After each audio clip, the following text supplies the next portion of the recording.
I want to try to stick to the schedule at least somewhat, so that the next presenter will have enough time. Good afternoon, my name is Synnestvedt. I'm a associate professor of philosophy here at Synnestvedt College of the New Church. And a few years ago we had a symposium to honor the 250th anniversary of the Last Judgment, which took place in the spiritual world. And several presenters gave papers, and then those papers were turned into a book.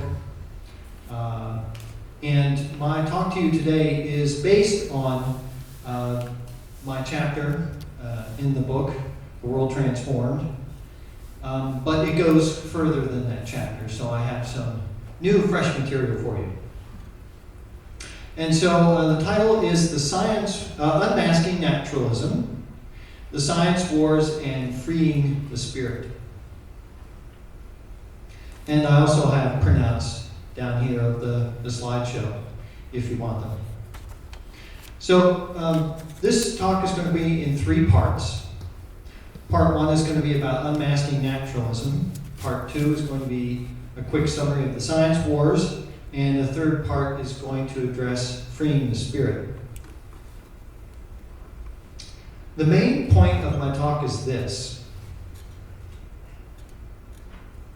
The conventional view is that peoples of Western culture have largely freed themselves from the restrictions and dogmas of religion, especially Christianity.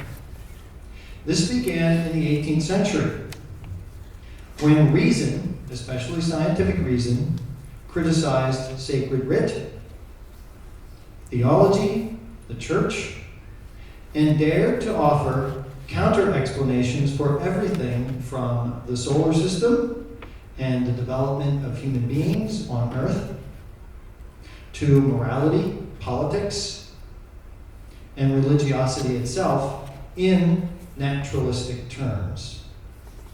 A certain segment of Western intelligentsia, postmodernists primarily, claims that while we have successfully avoided the Scylla of religion, we have not avoided the Charybdis of science.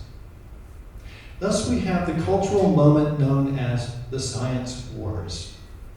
These so-called wars are motivated, at least in part, by the desire to be free, to not be imprisoned by a false objectivity and dictatorial disciplines, and to be recognized as intellectual equals. The postmodern solution to this predicament is to assert that we invent reality and that nothing should function as a god or ultimate narrative. I believe that this proposed solution is illogical and impractical. Now, I won't argue for that here, but we can discuss it during the question and answer session if you like. So, what will free the human spirit? In one sense, the human spirit has already been freed. And several chapters in The World Transformed confirm this by discussing the origins of the anti-slavery movement, the emancipation of women, the promotion of childhood as a state of innocence, and the profoundly liberating discoveries in modern mathematics and science. In another sense, though, a new form of theism and spirituality is needed to realize this freedom. So let's move on to part 1, unmasking naturalism. I want to make 3 distinctions, and this is common in the philosophical literature. So there's one kind of naturalism known as methodological naturalism, and this is what I was trying to get after Ian Thompson about. And that's the idea that when studying natural phenomena, we should only appeal to or use natural forces, natural entities, and natural causes. And this is some philosophers anyway, and many scientists would just say this is the scientific method. this methodological naturalism. It just is science. And so, for example, if there is an earthquake and a resulting tsunami, instead of appealing to, let's say, the wrath of God, as happened in the 18th century, both in Jamaica and in Portugal, to explain the earthquake and the tsunami, methodological naturalism says instead we should try to explain that phenomena using ideas of forces, natural forces, and how things are related to each other through causes and effects. So, although they didn't have these theories back in the 18th century, but today we would talk about plate tectonics, the movement of plates, and fluid dynamics, which is a branch of physics, and that would explain the earthquake and the tsunami, not the wrath of God, in other words. So that's one kind of naturalism, methodological naturalism. The second one is ontological naturalism, which has to do with reality, okay? If you're an ontological naturalist, in the positive sense, you believe that everything that is or that exists is natural. Okay, that's a positive way of putting it. So any kind of being you can think of, any kind of force, any kind of event, phenomena, object is natural. That's the positive side of ontological naturalism. The negative side is to say that there is nothing that can be supernatural or transcendental. So that rules out God, if God is a spirit or a supernatural entity. It rules out angels, devils, demons, archangels, minds, if they are supernatural or transcendental entities. Okay? So that's commonly called the negative version of ontological naturalism. And then thirdly, epistemological naturalism. So epistemology just means knowledge. That's the view that whatever we know through science. Okay? And as we already said in the first definition, methodological naturalism, the way to gain knowledge of things is by applying the natural method. So looking for natural causes and effects and developing theories based on those, developing ways of testing those, hypotheses, and etc. Okay? So epistemological naturalism says this is the most sure way to gain knowledge. If something counts as a bit of knowledge, it's because it was generated by means of the sciences. Now, we can actually go, and people do go, one step further than that. There's another term called scientism. Scientism. And scientism is very similar to this epistemological naturalism. But it goes a little step further and basically says anything that doesn't have, doesn't use the methods of science actually can't count as a field of knowledge. Okay? And so the only way to meaningfully answer questions is by using scientific methods. Right? So the most valuable, the most important kinds of questions that we have, even if they're not currently answered by science, they will be answered by science and should be answered by science. And so even if something currently isn't a field of science, if you have an academic like the philosopher of science, Daniel Dennett, up at Tufts University, he says, well, even if something isn't currently a field of science, it should become a field of science. And his goal, for example, is to turn religion into a field of science. Okay, so these are the three kinds of naturalism that it's helpful to keep in mind. So, as a scientist and a philosopher, Swedenborg used methodological naturalism, right? He was a scientist. He used the scientific method and knew the scientific method.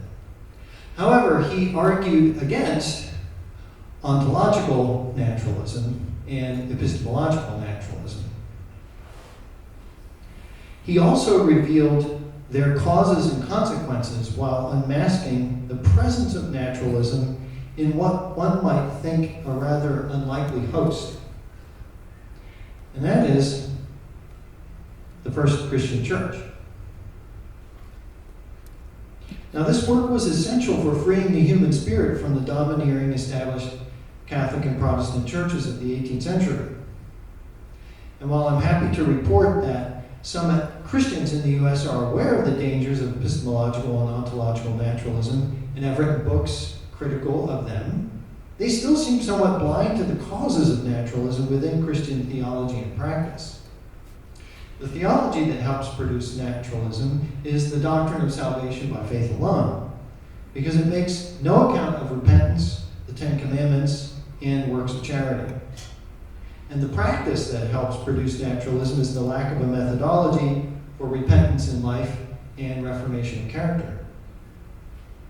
At this time of the judgment on the first Christian church in the mid-18th century, Swedenborg reports that the hells grew because outwardly pious Christians were concealing their inwardly selfish materialistic lives. And these people were naturalists. They weren't philosophically sophisticated naturalists, but they lived in such a way so as to consistently deny the reality of God in the spiritual world. They were ontological naturalists in life, whether they were conscious of such a label or not. And as intellectuals found then, and many people have found today, epistemological naturalism is a great support for ontological naturalism and certain forms of life.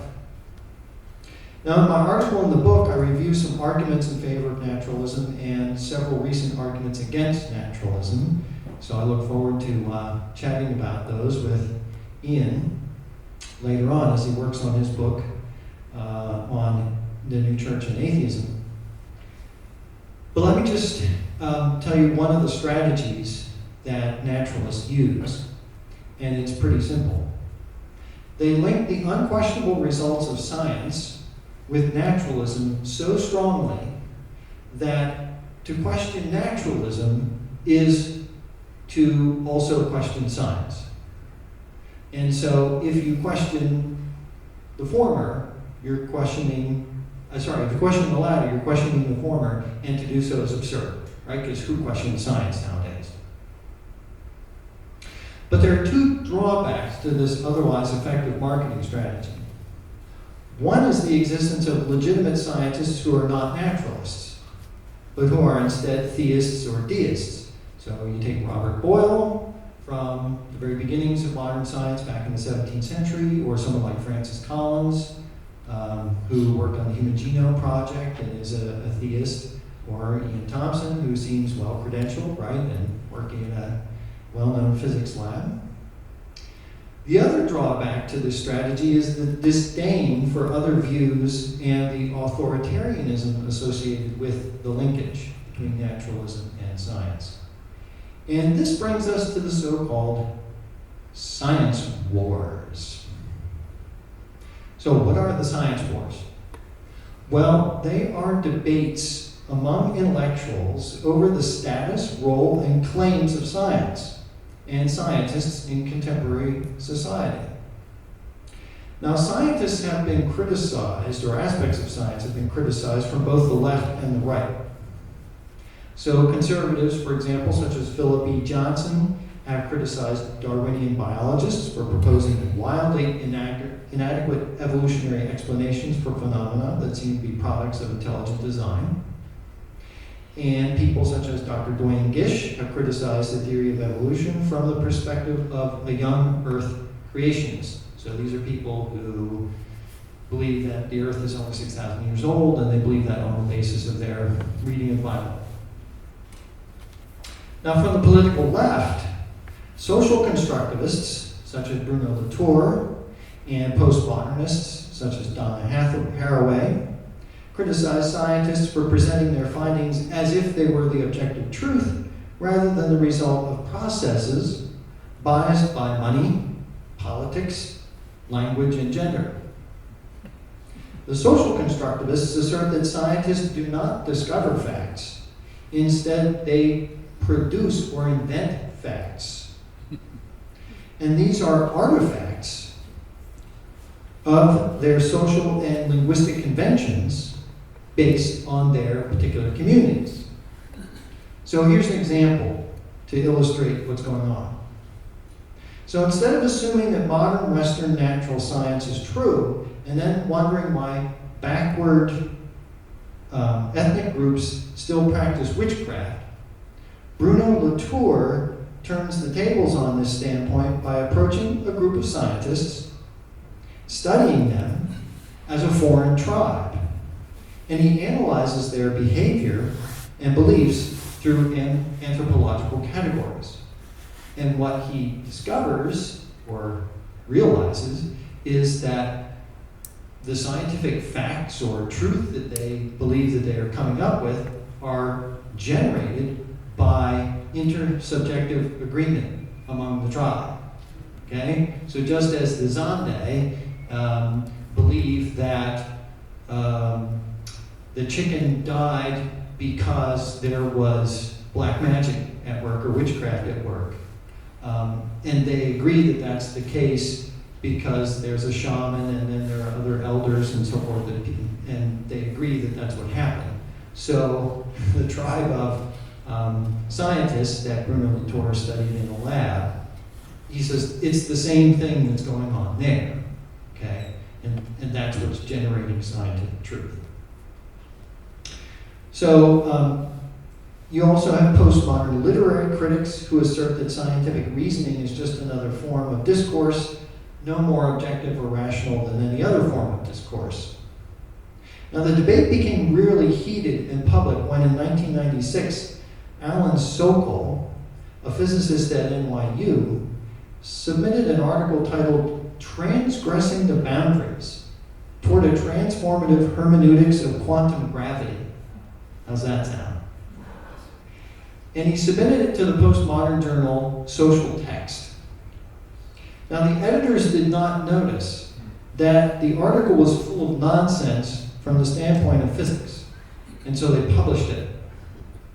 Sokol then announced in a different journal called Lingua Franca that his Social Text article was a hoax, written to expose the absurdity of much postmodern cultural analysis. And then there are articles and accusations back, just the internet lit up, amongst all the academics.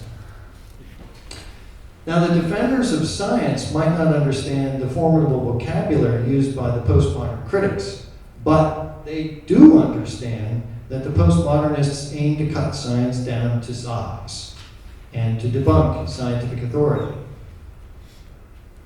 Now, what do these critics from both the left and the right have in common? Well, they point out that science is a contingent human endeavor, not a monolithic machine of necessity. And what inspires their criticism is the sense that some scientists have a strong desire to control other people, control the debate, and certain aspects of life to the point that a monoculture is produced that reflects their image and likeness. And the critics respond to the lack of equality among cultural institutions, the lack of understanding among scientists for perspectives radically different from their own, the lack of freedom that accompanies the presentation of scientific truth, and often the lack of participation regarding decisions on social policy and scientific investment. Now, I grant that there's a lot of scientific and mathematical illiteracy among the postmodern critics.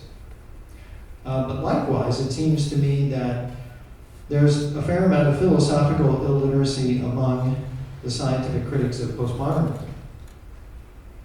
Now, the Sokol hoax took place back in the mid-90s, and one might have predicted that an era of peace would ensue after this big brouhaha. However, the attacks upon religion by the new atheists have actually provoked new battles about science, and not just from the political right, from religious conservatives, but actually from fellow atheists. So, for example, there's a book called The Science Delusion by Curtis White, and it's named after Dawkins' book, The God Delusion. And another book called The Devil's Delusion by the secular Jew David Berlinski. Curtis White's thesis is that the message of neuroscience advocates is much the same as that of the new atheists, namely, submit, confess to the superiority of science and reason. And this message is sent not only to evangelicals, but also to another historical adversary, namely art, philosophy, and the humanities. Against the ideology of scientism and, quote, its social regimentation, economic exploitation, environmental destruction, and industrial militarism, Curtis writes to rehabilitate the poorly understood tradition of romanticism.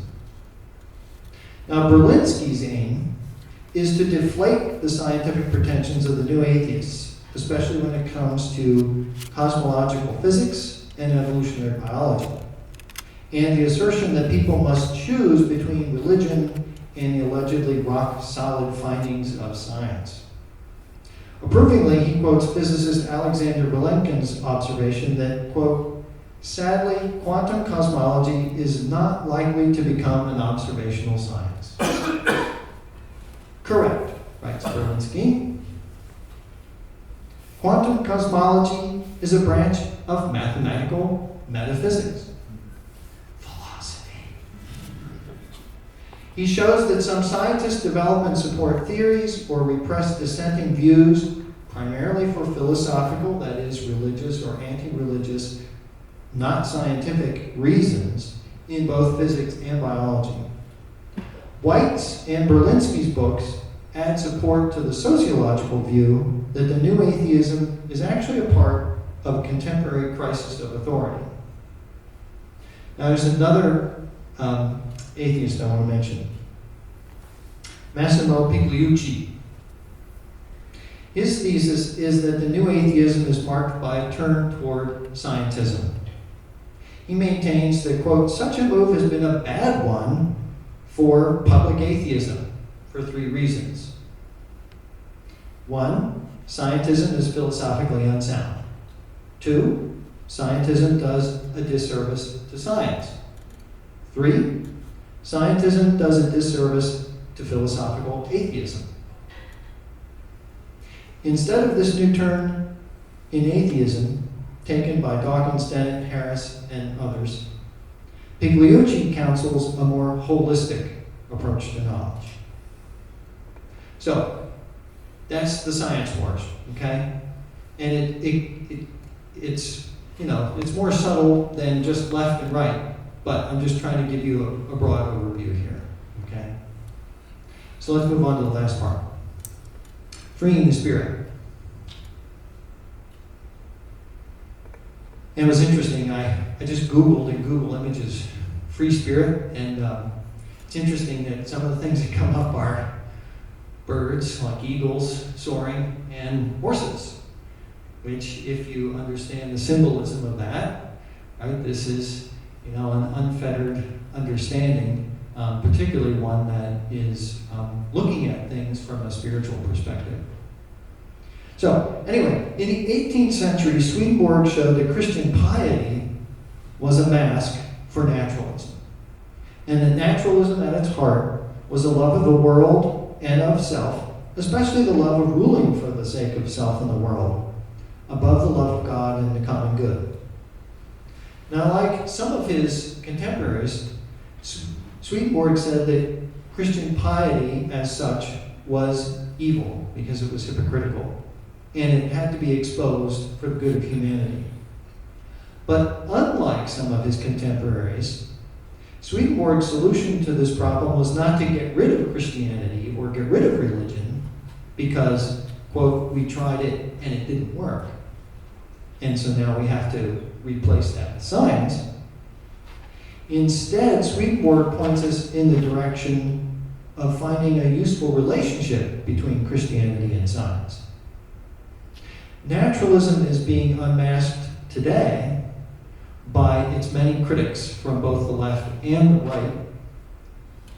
Ontological and epistemological naturalists, we find, often hide behind methodological naturalism.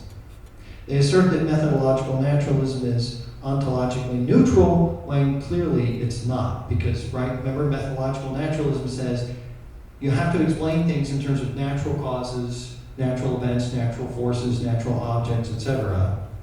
Okay, and that's a useful tool, but that's not ontologically or metaphysically neutral, right? It's saying you can only use natural things to do this.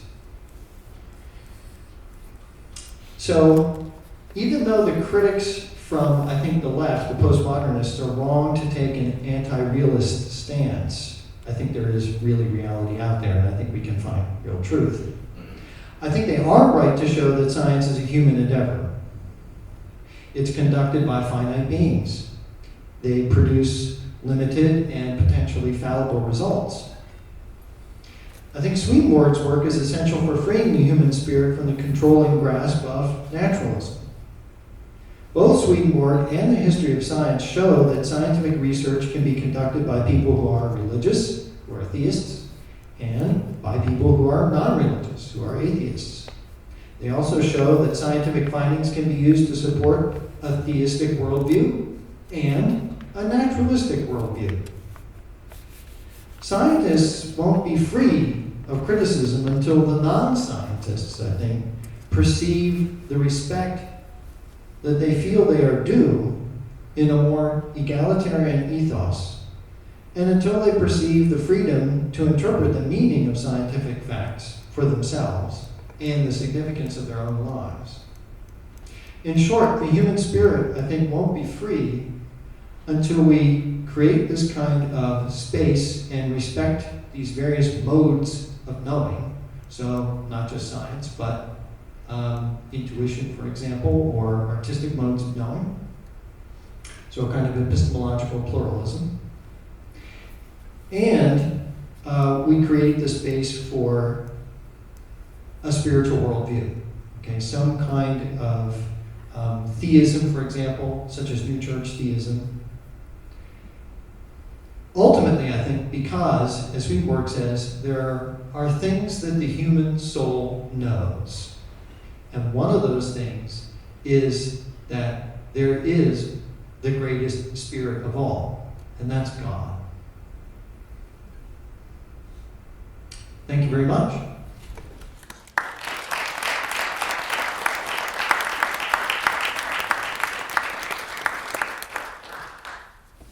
So we have some time for questions and answers, if you like. I think the next talk starts at 3. George? I'll take one on Dan. Sure. Great presentation, thank you. And I love the coverage of the challenge from the left and the challenge from the right to scientism. And I'm wondering about your thoughts on the perception that perhaps there is also the challenge from within. Because, for example, in physics, we've had 100 years of quantum physics, and still nobody can understand it because it's riddled with paradox. So it doesn't meet the standard of being able to be explainable in a way. So, Lee Smolin wrote a couple of years ago called The Trouble with Physics, talking about all of these issues of academic, obstructionism. And yet he's an ardent materialist. Yeah. So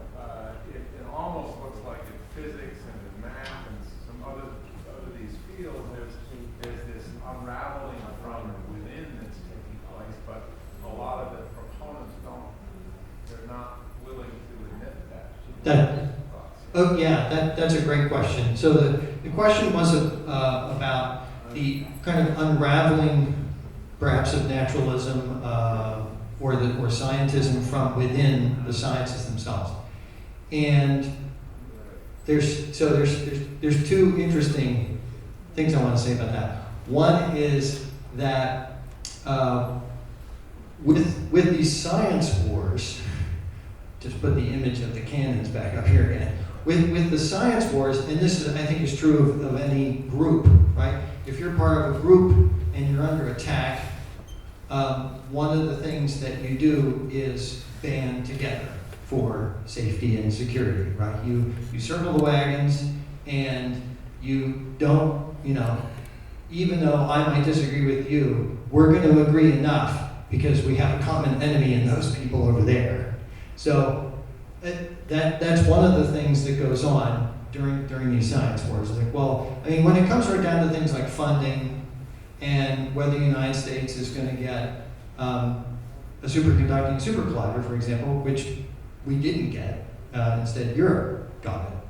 I mean, these are the things that really matter to scientists doing this kind of research, and they know that to get big funding like that, you got to build support. You have to have an advertising campaign like that. And what you don't want is scientists bickering with each other over various things, and then letting creationists or intelligent designers or people like that coming in and driving wedges and splitting things apart and saying, well, see, we don't need to spend big dollars on that sort of stuff, on funding that kind of research. So I think that's one of the phenomena that we've seen go on, that I think patches things up, at least temporarily, in some cases.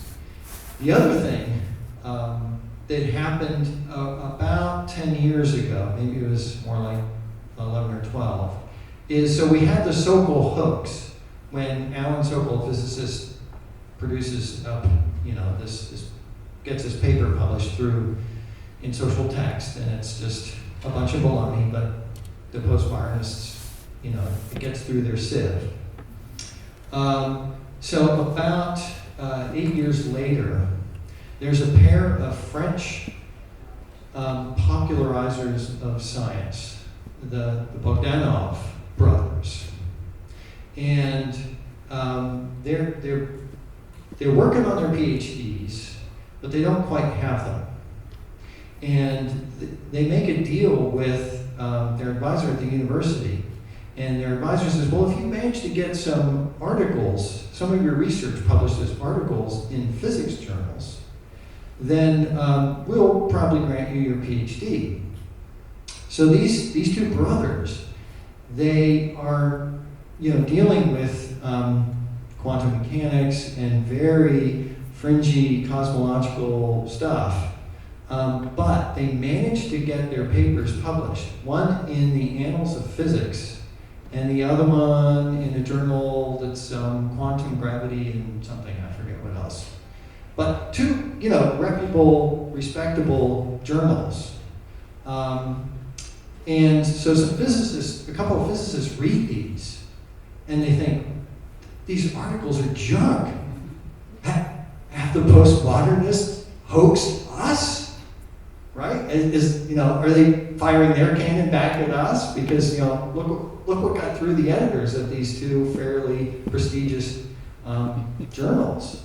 Instead, that wasn't the case. It was just shoddy editorial review, and the Bogdanov brothers. Eventually it comes out that these two brothers, they're trying to get their degrees. There was sloppy academic oversight and whatnot. But for a while there, the email was going around, and people were, well, who said they could do this? Well, use that guy over there, and this was the referee, and who endorsed these two brothers? And there's a lot of finger pointing going on, and so that's a nice case of where you do see some of the unraveling, because then the brothers said, well, wait a minute, you know, we're trying to float new ideas out there, and it's just you guys are so sensitive to the political and social atmosphere right now that you're not willing to entertain new thoughts. And basically the response was, shut up and go away, and we just need to carry on with what we're doing. So there's a couple. So yeah, I think there is some unraveling going on inside, and certainly there's also and I haven't kept up with this, but this is probably about now 1996 or so. For around the same time, I remember reading about the United States actually thinking of developing a branch of the federal government called the Science Court. Anybody ever hear this? The Science Court? Because the thought was that you have expert witnesses that would come in and provide testimony at trials, and you know, sometimes you have very technical scientific issues at stake in determining liability, for example. And basically the courts were getting fed up with, you know, the prosecution hiring their expert scientific witness, and then the defense hiring their expert scientific witness, and the two experts not agreeing with each other. And so they floated this idea of, well, actually maybe we should have a branch of the federal government that would determine what the truth was about some scientific topic, which would then make it easier for us to resolve these legal cases. How's that grab you?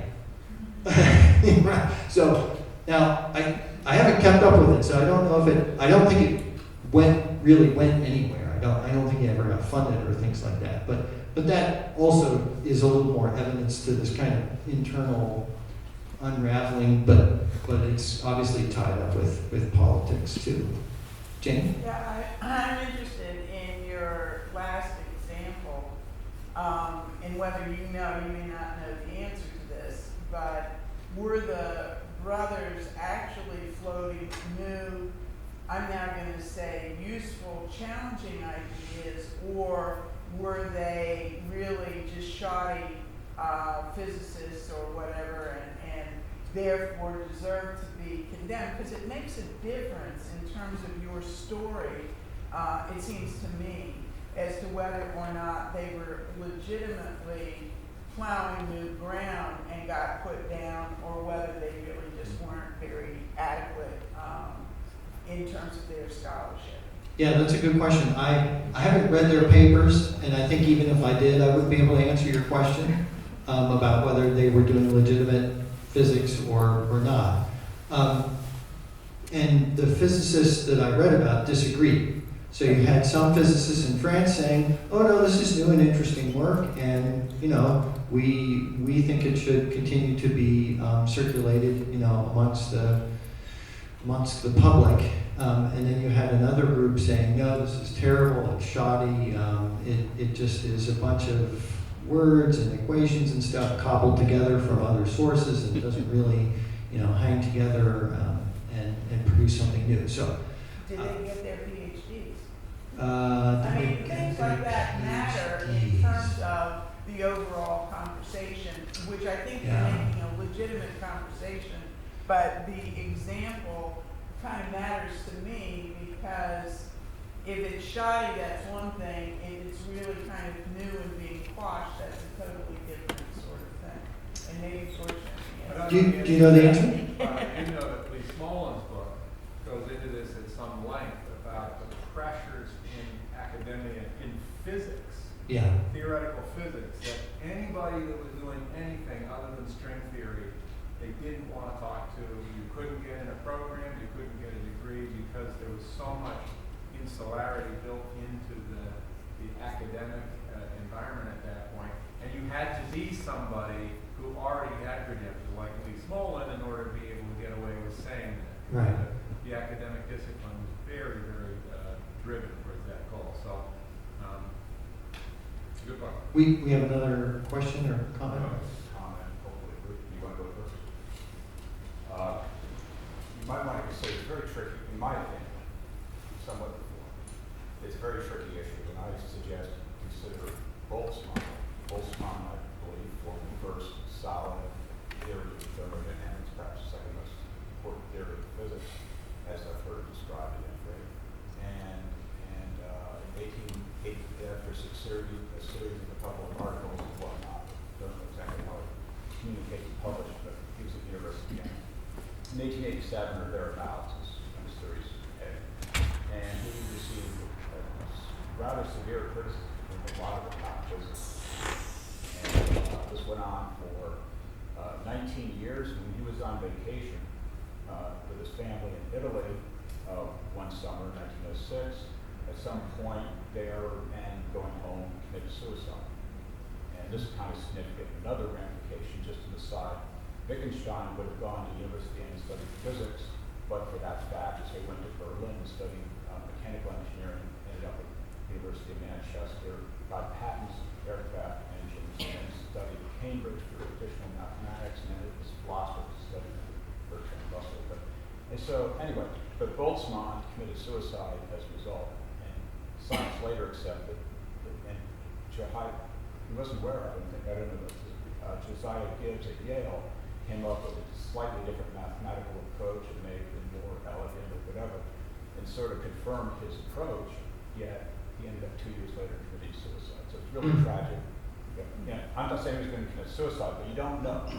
Well, he did the groundwork for Einstein, Boltzmann's equation, with basically the groundwork for Einstein's relativity. And well, in some sense, I suppose. I'm not a physicist, but I learned, I reviewed that data a long time ago, but another there's been advanced since then in complex dynamic systems theory, so-called CAD dynamics or whatever. But the Friedman's Nobel Prize winning for it. But regardless, Boltzmann was an important figure. Yeah, and I think the idea of the person with the new theory being ostracized or not being accepted, I think that's well confirmed. If I may just add a little bit to Friedman's work. The point is science, top scientists know that their work will be superseded at some point in the future. They don't know when. So Newton's really was more or less superseded 214, whatever, starting with the special theory of relativity. So scientists sort of know that at some point their theory is going to be shown as almost entirely wrong, significantly wrong, or totally thrown out like Aristotle's, Aristotle, Ptolemaic theory.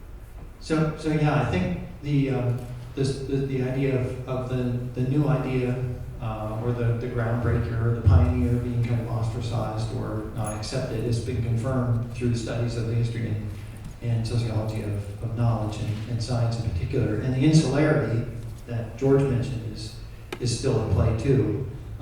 Jane, I did in one article I read, they checked to see if the brothers' articles had been referenced by other physicists, and they hadn't. Okay. And so now you can either take that as well, that shows that their work was bogus because no one else is picking up on it, or it's a symptom of the insularity of the community that they just won't use it or won't acknowledge it. I think maybe we have time for maybe one more. Was it? I don't know. I was seeing the example. I didn't think it was loses value. It was still highlighting potentially some paranoia. There was some sensitivity in the response. If you were emailing and saying, "Are we being hoaxed or scammed?" Yeah. To some degree, for this discussion, it doesn't matter whether it was shoddy workmanship or something that was before its time in terms of innovation. The response was what you were highlighting. So. Yeah, thanks. Angela, did you have a question or comment? Could you go to your next slide with the horse and eagle? Yeah, so the need to respect various modes of knowing, and you mentioned an artistic mode of knowing and perhaps... Artistic? Yes. Yeah. Contemplative inquiry. I'm just wondering if you have any thoughts about how new church higher education can be supportive of modes of knowing? Well, I think just by, so the question is about new church higher education, how can we support other modes of knowing? I think one is just by continuing to maintain strong distribution requirements. So not privileging one discipline or one set of disciplines over the others. So, we have an aesthetic requirement right now, and that's a good thing. Just making sure that students get some exposure to various disciplines in the way that they engage in research and trying to know and understand the world and ourselves in it. I think the other thing too actually is the strong religion requirements. Because while religion, particularly studying the heavenly doctrines, there's a lot of reasoning, there's argumentation, but there are also extended appeals to imagination in the heavenly doctrines, and there are extended appeals to experience. At certain points, Swedenborg just says, "Well, you go and try this, and then come back, and we'll keep reading about it." And I think at other points, he just admits, he says, "Well, there aren't any words, and I can't really convey this to you, so I'll try a few things, and maybe something will stick, but it probably won't. But we'll try anyway." So you can see there, he's calling out the limits, of language, the limits of our standard modes of knowing. And I think even when he talks about, there's a kind of rationality to nature and to creation, and there's a kind of logic to it. As Ian said, it comes back to, well, what is this logic? Why does math work? Why is it reasonable? It's because there's a pattern to love. And so we see the pattern and we think, oh, the pattern is it, but actually it's the pattern of love. Well, can you fully understand love? No. Why? Because the understanding is a form of love, and so the love is kind of deeper than the understanding. And so I think if you accept that very beginning, that deep metaphysical, ontological principle that love is the life of a human being, and that thought is the first effect of that life, of that love, then I think there should be a built-in kind of humility and willingness to honor various modes of knowing. That it should extend right to, I didn't really get into the feminist critique of science, but that's also from the left, typically, although there are women philosophers of science and women scientists who have responded to that. So I don't think it's fair to say, oh, if you're a feminist, then you must be from the left and you must be critical of science. I don't think that's true. But there are some feminists who have said, for example, what scientists call objectivity is just male subjectivity. Okay, so, but I think, again, if you look at the kinds of religion, new church theology in particular, when it talks about there are complementary aspects to men and women, but men and women are not the same. And it comes right down to not just their affections, but also the way they know. So women's perception, the book Marriage, Love, or Conjugal Love tells us, is something that men aren't capable of. So that means that women have a way of knowing things that men apparently don't have that knowledge, that epistemic mode. But it might also be the case that men have a mode or a way of knowing things that women don't have. I don't know. I don't know for sure. But so I think that too, that idea of valuing the creation of both men and women and honoring what they both have to bring, and that extends right from the secondary schools that we have a girls' school and a boys' school. They're not the same schools, although they're complementary. Okay, right up on through the college too. So. Thank you very much for staying, and